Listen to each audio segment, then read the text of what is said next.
atakuja kutafuta faida kwako, utapata raporo gani? Utapata faida gani?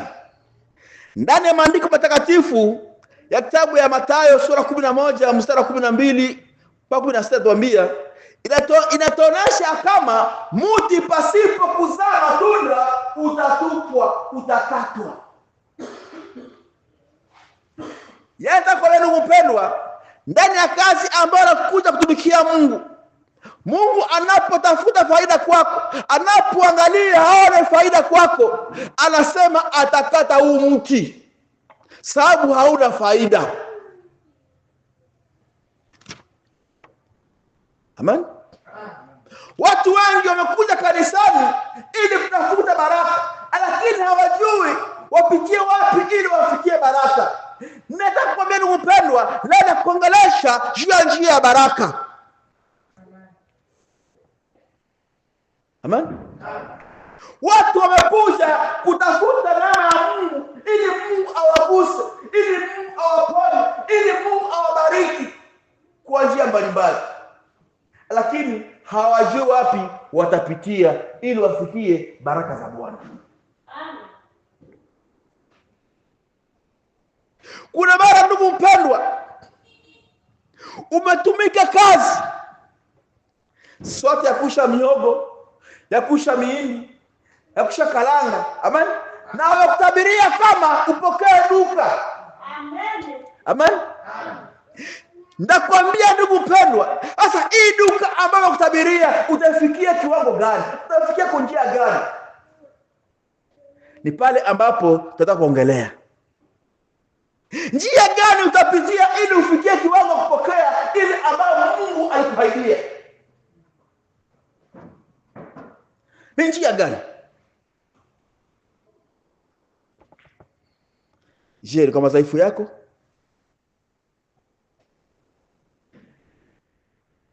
Ni kwa madhaifu yangu?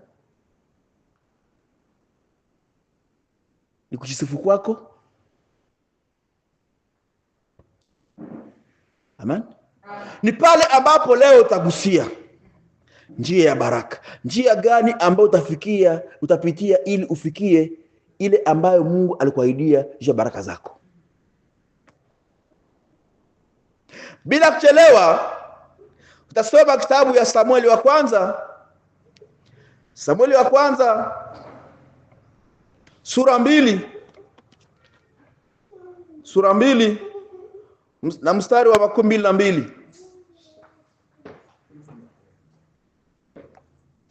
mpaka 26. Samueli wa kwanza sura 2 mstari wa 12 mpaka 26. Sura 2 mstari wa 12 na 6. Amen. Naye mtoto Samueli akaendelea kukua, akakubaliwa na Bwana na watu. Anja pale ku 22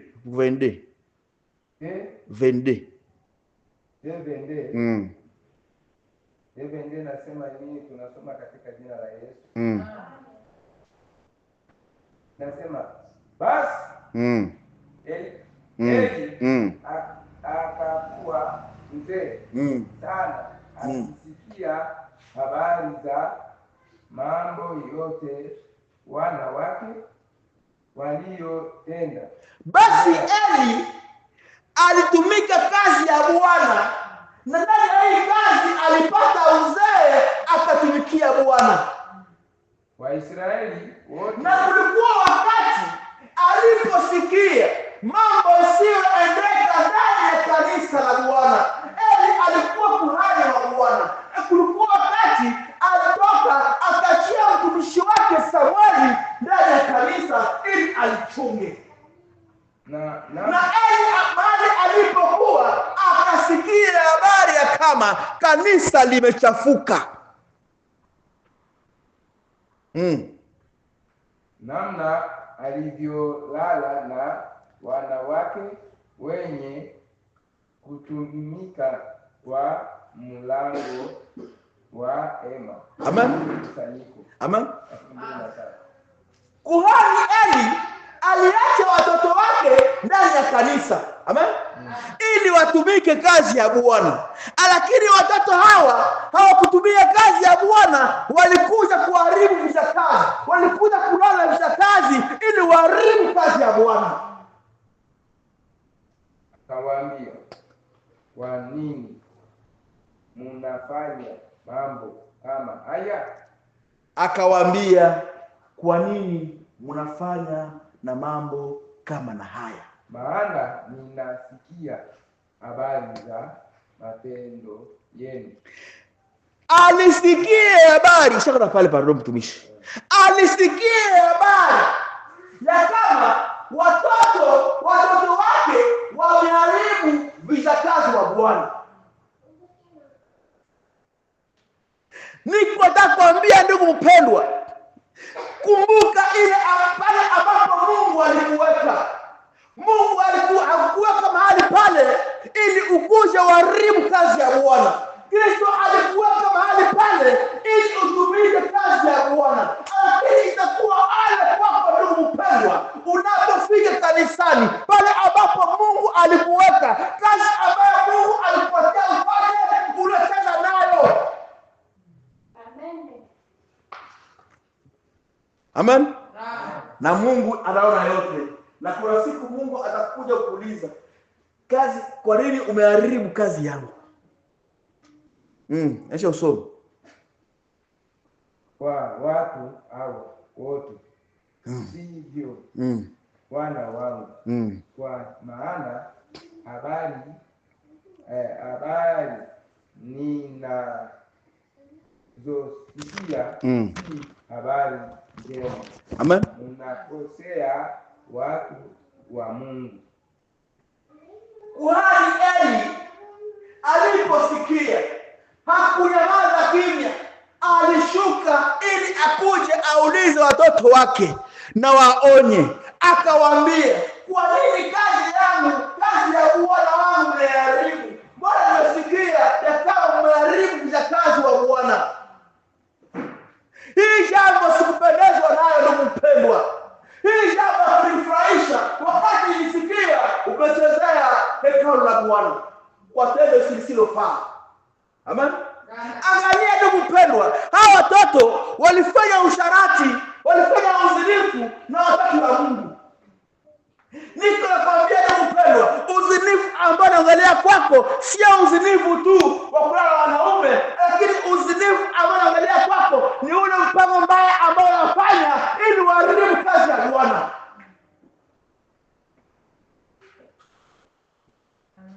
Amen. Hata tangalia watu wengi hawapendi kusikia maagizo ya Bwana, wanapenda watembelee kwa ndoto zao. Na wanaambia mchungaji, sisi hatupendi hivi, tunapenda hivi. Amen. Kuna siku hasira mtakuwakia ndugu mpendwa. Kama mtu akikosea mwenzake, Mungu atamhukumu. Lakini mtu akikosea Mungu Bwana, ni nani atakaye muombea? Amen. David anaona kosea sasa. Amen. Mungu anahukumu David. Lakini nakwambia ndugu mpendwa, unapokosea Mungu, ni nani ambaye atakuombea tena? Sio mimi na mzuri. Amen. Watu wengi ndugu mpendwa wamechezea kazi ya Bwana, wamegusa mshiko la Bwana. Mungu anasema unaweza kukosea mwenzako, yeye Baba atawahukumu. Lakini unapogusa ile jiko la Mungu, ni nani ambaye atakuombea tena? Ni nani? Lakini hawakusikia sauti ya baba yao. Hawakusikia sauti ya baba yao. Kwa sababu Bwana alikusudi kuwaua. Amen. Naye watoto Samueli akaendelea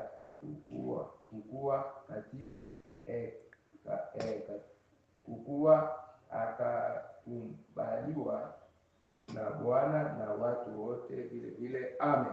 Amen. Amen. Hawa watoto hawakusikia sauti ya baba yao, walipuuzi ile ambayo baba yao aliwaambia. Nataka kwa ndugu kupendwa, Samueli alikuwa mtumishi, alianza kazi ya Bwana akiwa mdogo. Amen. Niko nataka kuambia ndugu kupendwa, hawa watoto walidharau Samueli, wakafanya mabaya umacho wa Samueli. Niko nakwambia ndugu kupendwa, kuna mara unaweza angalia mtumishi wa mali hapa, mnakuwa na miaka moja na hutaki kusikia shauri ambalo kupatia.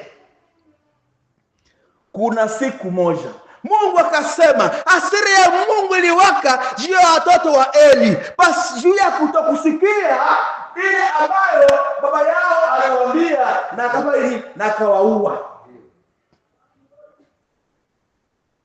Kumbe ndugu mpendwa, leo ujue kama unakuja mahali hapa, Mungu anakuambia, anakuweka mahali pale ili umtumikie kwa haki na kwa kweli, lakini unapuuzi ile sauti ambayo baba yako alikuambia. Ndugu mpendwa, kwambia kuna siku hasira ya Mungu itakuwakia na utakufa.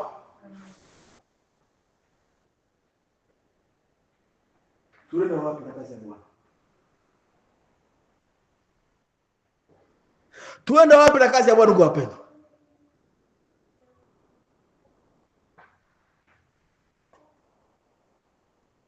Amen.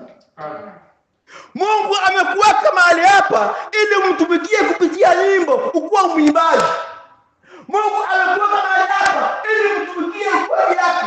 Mungu amekuweka mahali hapa kumtumikia ili kuwa mtumishi. Mungu amekuweka mahali hapa ili ufanye kazi, ili ufanyie milango.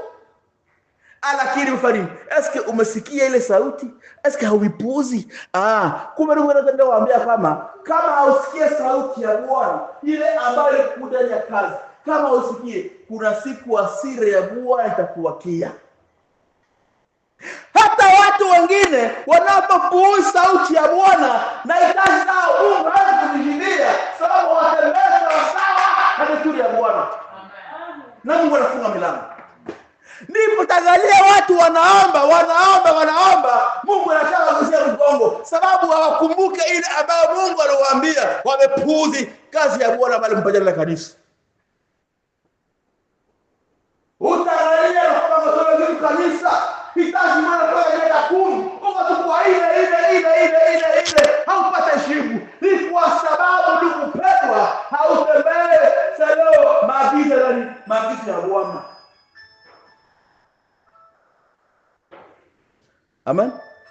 Unaweza tumika kazi ya Bwana na uko mgonjwa. Ile juhudi ambayo utaonesha kazi ya Bwana, utaenda huko katika magonjwa polepole wewe pasipo kujua. Amen. Unaweza kujenga kanisa kufanya kazi ya Bwana, hauna kazi ya mikono, lakini ile juhudi ambayo uko unafanya, unaangalia Mungu yeye mwenyewe anajibu na kati yako. Sa problem. Kwa sababu ulijiima, ulitoka vile zabibu.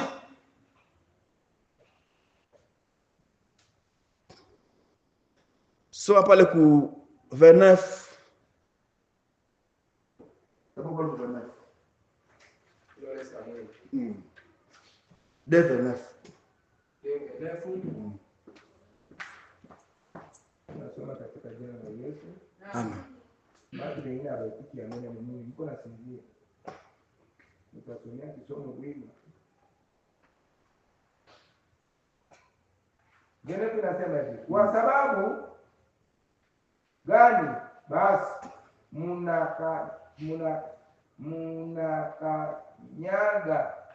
dhabihu yangu na sadaka yangu niliyoingiza watoe katika makao yangu na kuheshimu wana wako kuliko mimi, mpate kujinenepesha kwa sadaka zote zilizo nzuri zaidi za Israeli, watu wangu.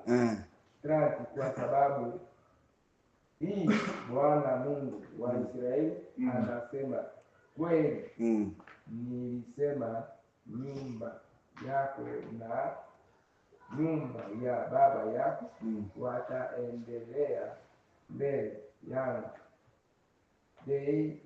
daima. Shia pale mtumishi, shia pale. Lakini sasa Bwana anasema amen. Amen. Amen. Amen. Hii ni habari ya nani? Ya Elia na watu yake. Amen. Amen. Mungu aliangalia maovu ambao walikuwa wanafanya kupitia njia ya sadaka. Walichezea sadaka takatifu ya Mungu, wakafanya mambo isiyowezekana. Eli akaruhusu watu wake wachezee sadaka, wajifurahishe nayo, waenepeshe. Wakasahau kama sadaka inafanya kazi ya Bwana, na pale kuko jicho la Bwana. Amen. Niko atakwambia mtu mmoja, kuna mara Mungu anakuambia kweli yake siku moja, ukua unasogelea kitunga sadaka, utaangalia watu wengine wamekufa mbio kwa sababu wamekufa ya vitunga. Akasaka anajua za Mungu. Mtumishi obia sadaka. Sasa ashtamposha. Hii mambo iko fasi mingi sana. Na Mungu afurahishwe na ile. Hapana kuchezea kazi ya Bwana, hapana kugusa sadaka ya Bwana. Ni pale ambapo jicho la Bwana linaangalia. Siku walitoa bia, hata pastori haiko, hakuna kupana raporo. Hakuna. Sasa hakuna raporo kule, hakuna. Ni sasa tu walitoa tu. Amen. Amen. Zingine ushaficha. Amen. Niko natangazia kama hata mtumishi wa Mungu mahali kama haupo pale, fanya kazi kwa bidii, kwani Mungu anaangalia yote ambayo unafanya. Ona Eli alikuwa haiko mahali pale, lakini Mungu aliangalia mambo machafu ambayo watu wake walikuwa wanafanya ndani ya kanisa. Wengine wanafikiria Mungu ni kipofu. Baba anaona yote. Anaona yote. Na wakati hao watoto walipochezea sadaka, Mungu akamwambia Eli, akamwambia, ndani ya uzao wako hao watoto tawaua. Hautaonaka uzao watoto wako. Akalaani kizazi cha Eli. Amen. Kumbe unaweza kujifurahisha na sadaka ya Mungu, kumbe uko na lojilogea watoto yako. Unaweza kula moja 10 ya Mungu, kumbe uko na jilaani wewe mwenyewe pasipo kujua.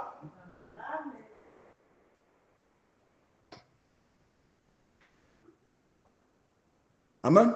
Amen. Kitu kama ya 10 iko hapa. Amen. Amen.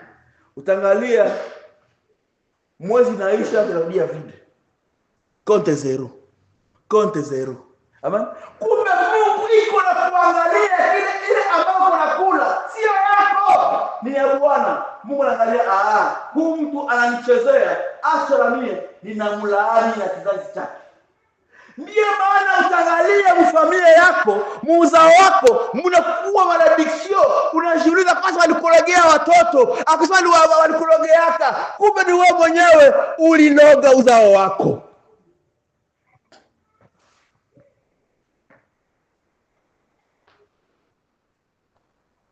Amen. Kumbe mtu anaweza kuwa mloza maisha yake. Uko unafikiria uko unakuloga, kumbe wewe mwenyewe uko unajiloga. Amen. Amen. Unakamata sadaka ya Bwana, moja 10 ya Bwana, unasape moyo.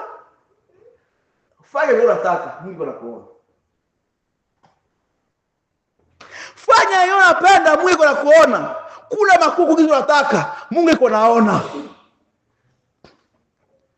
Msifikirie mko mnaficha mtumishi wa Mungu au mficha kitu, lakini Mungu wake yuko anaangalia.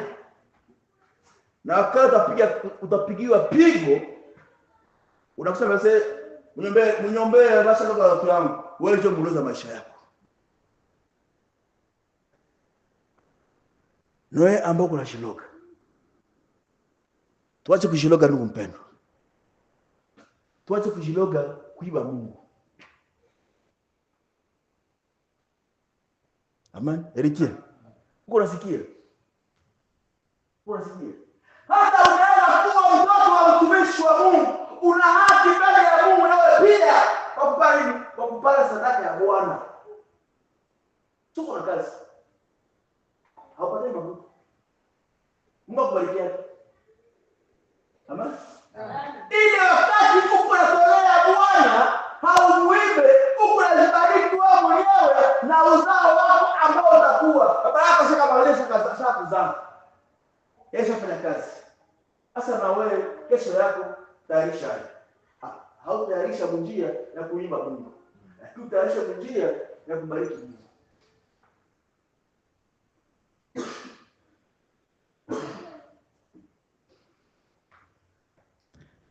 SP ile buchuruzi ambako unafanya, acha kuiba Mungu, kumbuka haki ya Mungu. Mama Sylvie, ile buchuruzi unafanya, kumbuka haki ya Mungu. Amen. Ndugu mpendwa, tunaitwa ukumbuka haki ya Mungu ili kesho tusipate hukumu ya Bwana. Sisi wenyewe tuko na bloke maisha yetu pasipo kujua. Sisi wenyewe. Uko naingia ndani ya priere, uko napenda makuchuni wa kudelivre, kumbe wao mwenyewe uko na ziloga, acha wao mwenyewe udelivre kupitia kutokuiba Bwana. Amen.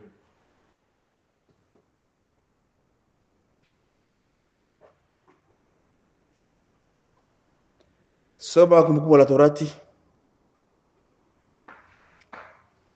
Kumbukumbu la Torati 28:1.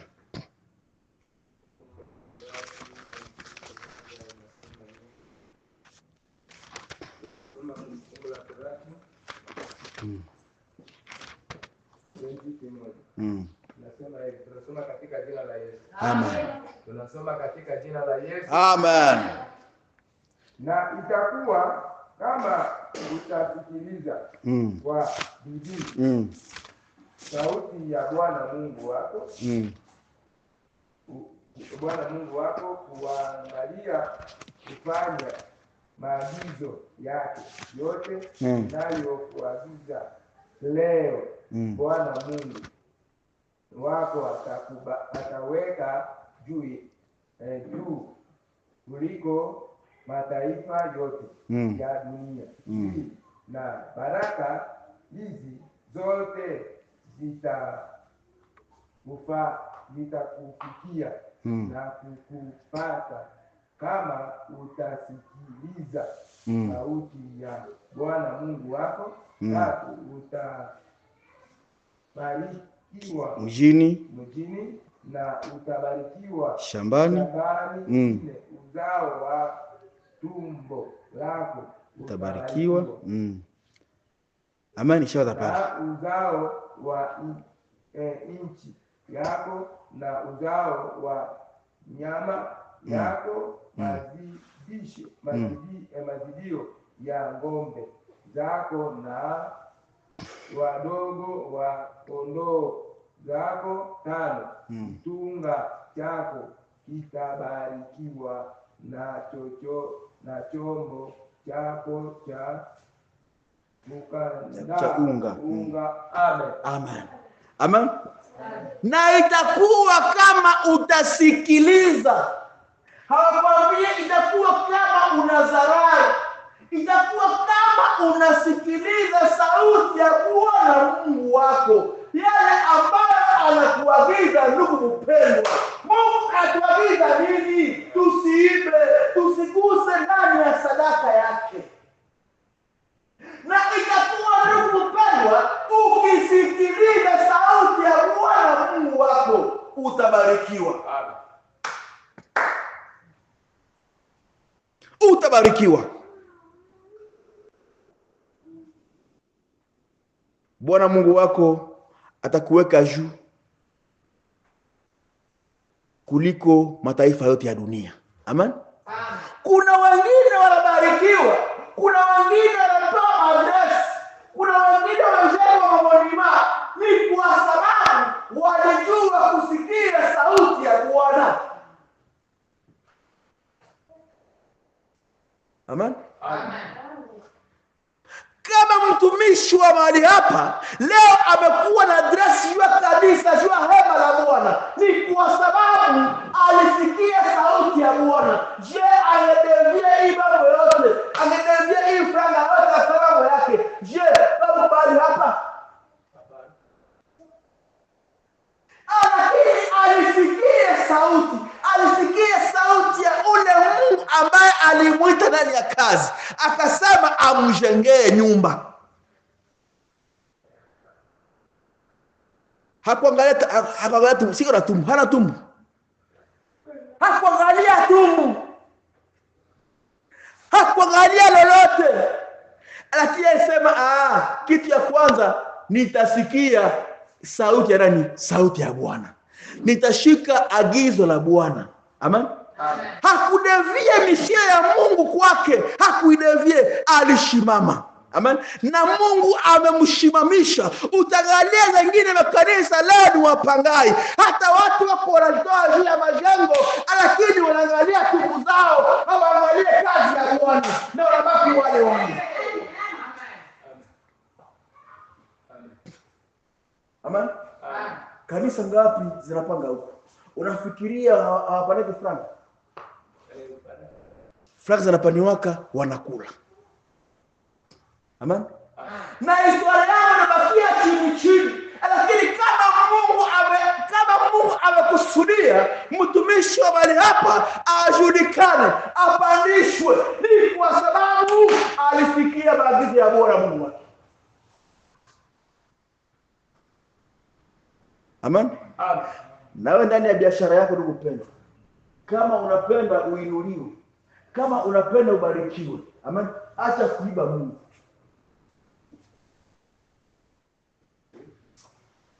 Acha kuiba Mungu ili Mungu akuinue. Hata unaanza kuwa mfanya kazi, amen, acha kuiba Mungu ili upandishwe gati. Mungu atakupandisha juu. Ni maandiko ambayo Kristo aliandika, atakupandisha juu kuliko watu wengine. Sasa uko napenda upande grade, uko napenda Mungu abadilishe biashara yako, ndio unamuiba. Amen. Utabakia mwa ile hali yako kushakalanga miaka na miaka, sababu uko na haupendi kusikia agizo la Bwana, kwa sababu uko na ila Bwana. Jaribu Bwana kuzalaka yako. Amen. Hata kumuiba na utangalia Mungu anafanya kazi.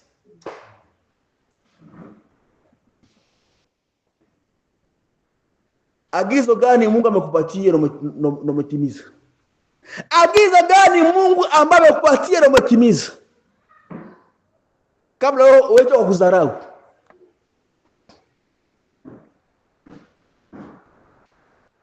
Amen. Isipokuwa wewe ndio kudharau. Amen. Wakristo wengi ndugu mpendwa hawabarikiwa sababu wanapoingia kanisani wanapenda mtumishi aendelee kumideko yao, lakini hao hawataka kuendelea kumideko ya Mungu. Hambarikiwi. Mungu alikamata agano na mtumishi wa Mungu mahali hapa, akasema kanisa lilikuwa na level. Unakia onze. Unafikiri kutabarikiwa?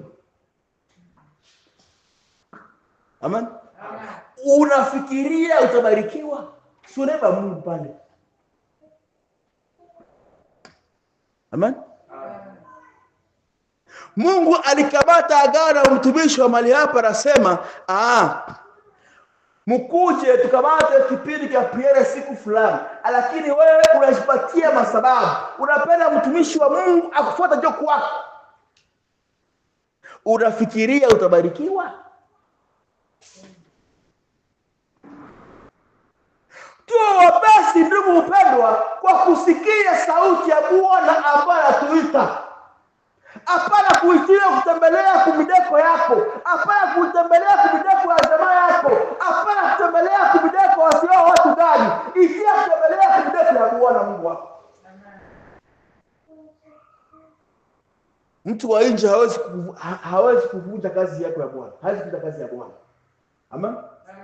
Mtu kama na huyu shitenge naye, sababu huu ni adui ya kesho yako. Nitawaambia kweli, na kweli itatuweka huru.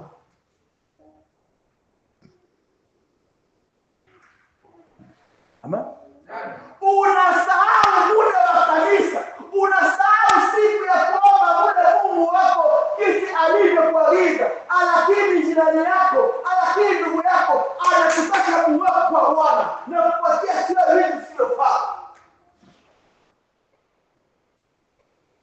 Tunasema shangazi wangu alinituma, memba wangu aliniita kapala nyingine kule, unaona paliambia hivi, unaona utabakia ninaona miaka yote unaona.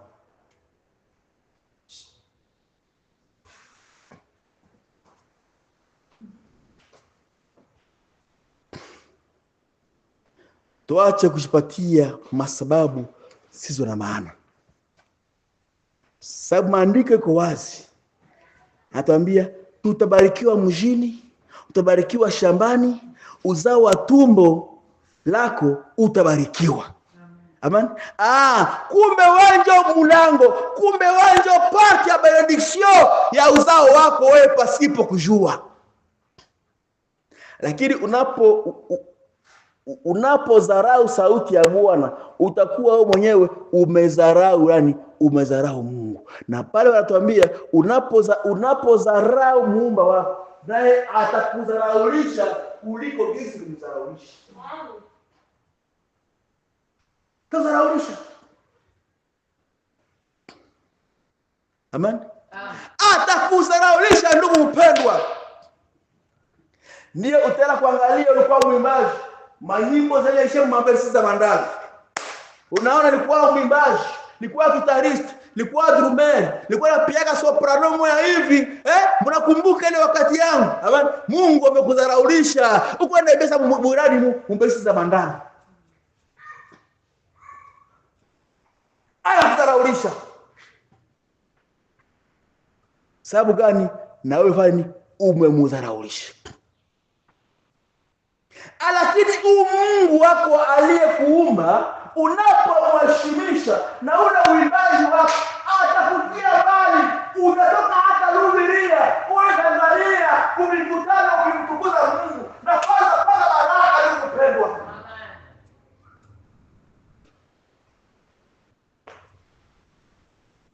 Tuenda wapi na injili? Tuenda wapi na kazi ya Bwana? Tuenda wapi? Tuenda wapi na kazi ya Bwana?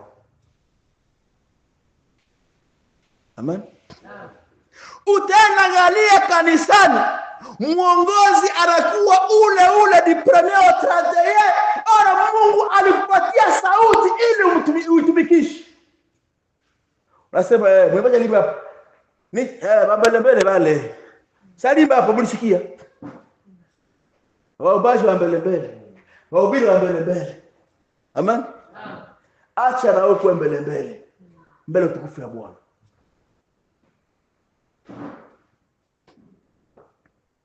Unafikiria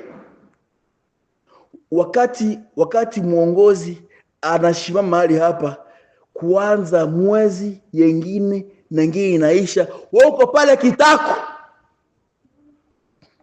unafikiria nini? Unafikiria wakati Mungu atambariki sana wewe. Unafikiria? Na kwa kweli unapomchunguza ana Mungu mzima ambaye ambariki. Hana godana, hana duka, lakini utaangalia watu wake wanameremeta na wanasoma na wanavaa. Ni kwa sababu alikuwa mtiifu kwa sauti ya Mungu wake. Sasa wewe kila siku kahoma, kapuru, kanini. Amen.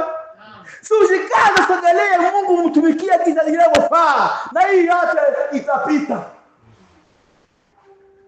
Tangu nifikie hapa sijawahi kusikia Madam Pasa aligonjwa. Sijawahi kusikia mtu wake alinyama hospitali. Sijawahi kusikia mtu wake alifukuzwa kwa masomo. Ishapokuwa na kazi, Mungu anamnyang'anyia huko na huko.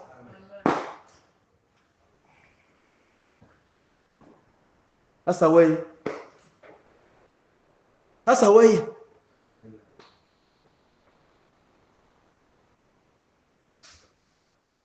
Amen. Naongea na mtu leo ambaye atabadilika. Naongea na mtu leo ambao alikuwa amepotoka njia ya Mungu. Sauti ya Mungu na Mungu anaambia rudia. Na asimame kumstari. Na asimame imara. Ndugu mpendwa, kuna mambo huku. Kuna mambo.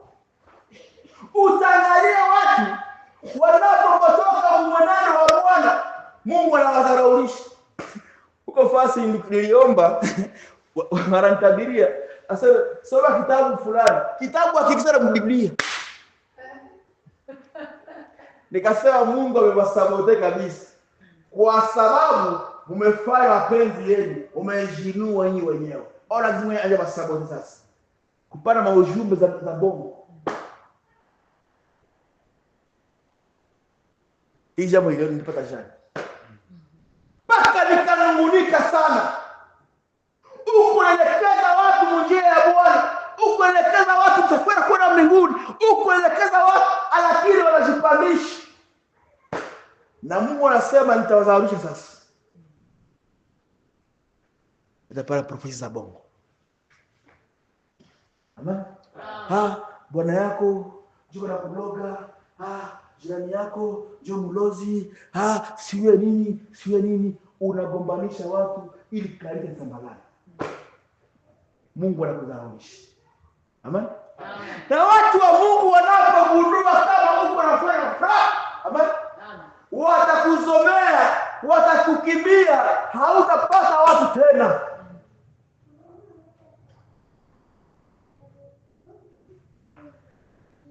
Kanisa nyingi zimeanguka sababu ya mambo kama na hili. Mungu iko na kuita leo. Mungu anakutafuta ili ukuje umtumikie. Kamata msimamo wako ndugu mpendwa. Kamata mzizi yako ndugu mpendwa, ili uone raha ya mbinguni, ili uone baraka za Bwana. Hii ni njia kubwa ya kuingiza ndani ya baraka za Mungu. Soma Mathayo sura 12.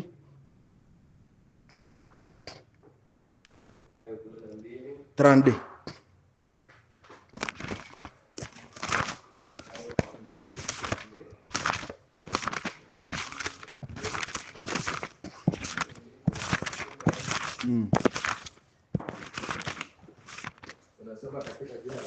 Amen.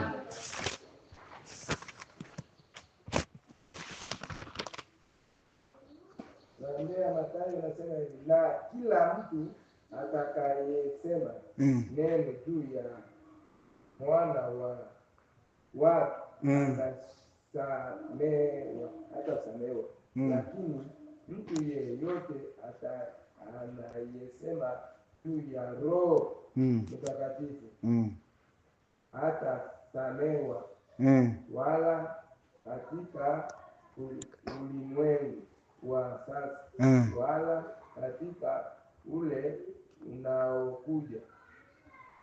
Fanyeni mti mzuri na matunda yake mazuri, au fanyeni mti mbaya na matunda yake mabaya, kwa sababu mti unajulikana kwa matunda yake. Amen. Na kila mtu atakayesema neno juu ya mwana wa watu atasamehewa. Amen. Unaweza kusengenya wenzako ndugu mpendwa, unaweza kusamehewa. Lakini ndugu mpendwa, unapoongea vibaya juu ya Roho Mtakatifu, hakuna yule ambaye atakusamehe. Amen. Amen. Ole kwenu mnaosengenya watumishi wa Bwana. Ole kwenyu Roho wa Mungu anapowaambia ndugu mpendwa, hivi unapuuzi ile ambayo Mungu alikuambia. Nani atakusamehe unapofukuru Roho Mtakatifu? Ni nani?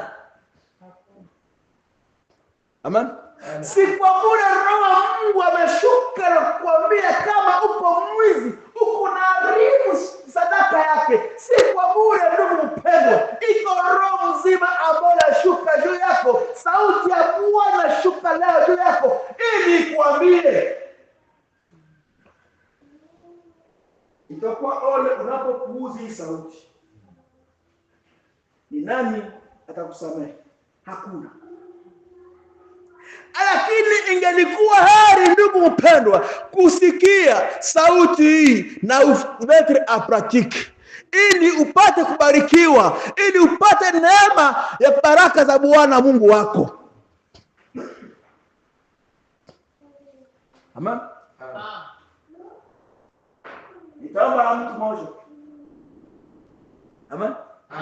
Ambaye dhamiri yake inamwambia nimechezea sadaka ya Bwana, moya 10 sipani. Amen. Leo nakamata wangu ili nipate baraka za Mungu. Amen. Ili jamaa yangu isije kahukumiwa juu yangu, ili uzao wangu upate kubarikiwa. Amen. Nitoka na mtu mmoja. Ndio mkeka. Mchungaji tamwekea mikono.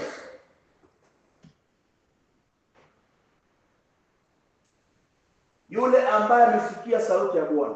Amen. Yule ambaye amesikia hii sauti. Ni wakati sasa kuomba pamoja. Amen.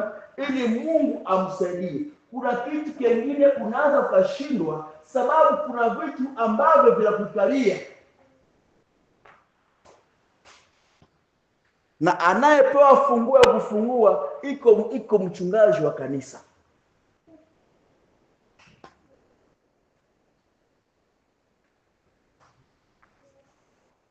Amen. Jichunguze. Unapoichunguza utakaye mahali hapa ili tuombe pamoja, ili Mungu akusaidie. Amen. Kila mtu ashangalie. Je, niko mwaminifu? Je, siko naiba Mungu? Kazi ambayo kunafanya, kui kazi kidogo ya kupiga ndazi, kui kazi kidogo ya kufunga kalanga, kui kazi kidogo usijue ya kuisha siwe maji, hii kazi kidogo sijue ya kufanya nini. Je, niko mwaminifu kwa Mungu? Damu yako yenye baraka inayotuosha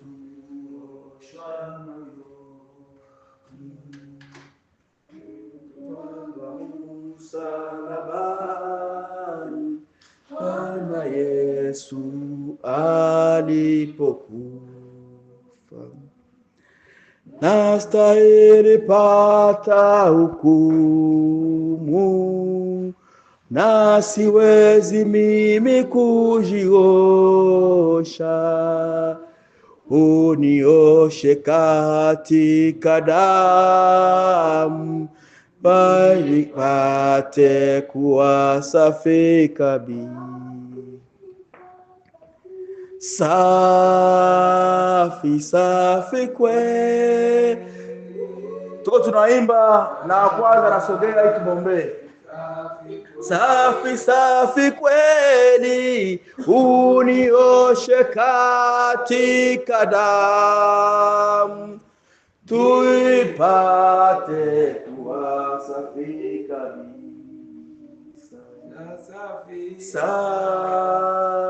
Safi safi kweli, safi safi kweli, unioshe katika damu, nipate kuwa safi kabisa. Yesu ulivikwa miiba, kuangikwa juu ya mti, ulivumilia mateso, maumivu na majeraha.